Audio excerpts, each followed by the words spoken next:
Timeline, 5000 ans d'histoire, Richard Fremder. À partir de la fin du 19e, un basculement s'opère.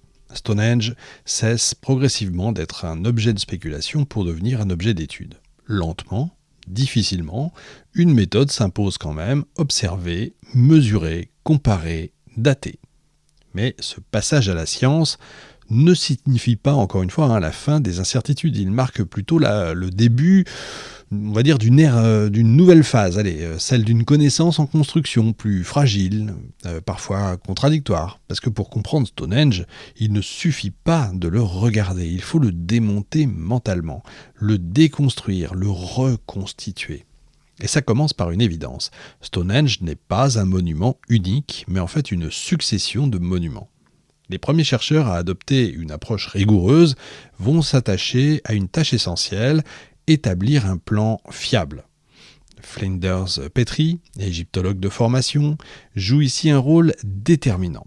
Il ne vient pas avec une théorie, lui, mais avec une méthode.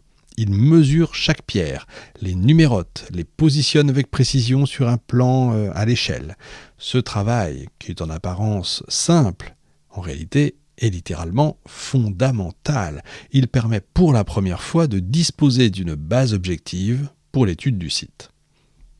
Parce que jusqu'alors, les représentations de Stonehenge étaient encore une fois biaisées, idéalisées, parfois même totalement erronées. Avec Petrie, Stonehenge devient un objet donc mesurable. Mais mesurer, ça suffit pas. Il faut aussi fouiller. Et les premières campagnes de fouilles systématiques permettent de mettre au jour des éléments essentiels. Des outils en bois de serre, des fragments d'os, des traces de poteaux, des fosses creusées dans le sol. Ces découvertes ne sont pas du tout, des gadgets, elles sont capitales parce qu'elles révèlent une chose fondamentale. Le site visible aujourd'hui n'est qu'une partie d'un ensemble beaucoup plus vaste et plus ancien. Parce que sous les pierres, figurez-vous, il y a des traces. Et ces traces racontent une histoire plus longue que le monument lui-même. Mais cette archéologie naissante reste encore imparfaite, vous vous en doutez. Le colonel Hawley, par exemple, va mener des fouilles importantes au début du XXe siècle, notamment sur les célèbres trous d'Aubais. Mais sa méthode est encore hésitante. Parfois, il creuse au hasard, là où il pense trouver quelque chose d'intéressant. Malgré ça, ses travaux fournissent une masse d'informations précieuses, notamment sur la présence d'ossements humains calcinés. Ces découvertes ouvrent là encore une piste majeure, celle d'un usage funéraire du site.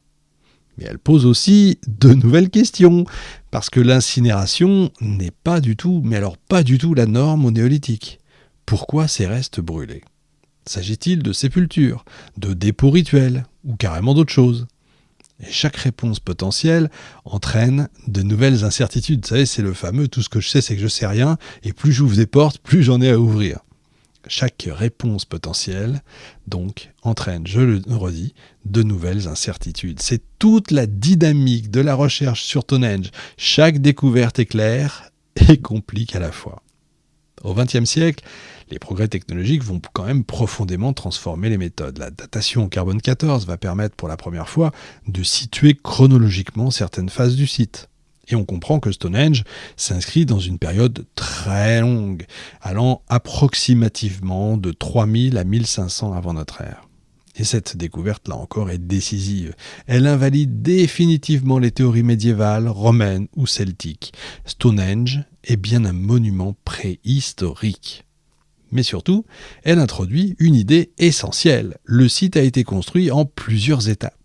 Il ne s'agit pas d'un projet unique, conçu et réalisé d'un seul tenant, mais d'un chantier évolutif, transformé au fil des générations.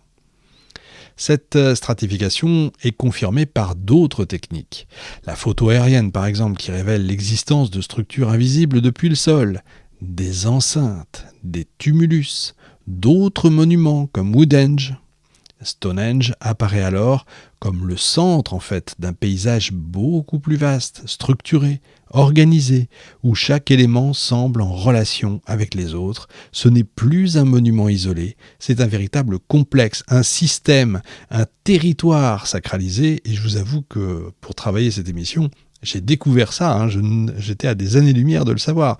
Les fameuses pierres bleues ne proviennent pas, en plus de la région de Stonehenge, mais de Preseli Mountain, au Pays de Galles, à plus de 200 km de distance.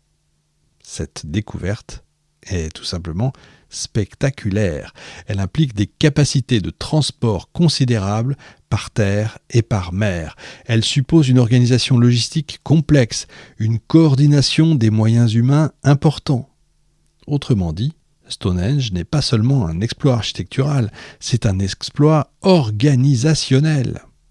Et ça change profondément, là encore, la perception du site. On ne parle plus de groupes primitifs, improvisant des constructions rudimentaires, apportant un morceau de pierre ici, un morceau de pierre là. Non, on parle vraiment de sociétés capables de planifier, de mobiliser, de coordonner. Donc des sociétés structurées, des sociétés organisées. Des sociétés donc déjà complexes.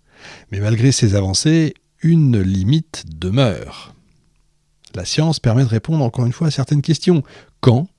Comment ? Avec quels matériaux ? Mais elle peine toujours à répondre à la plus importante.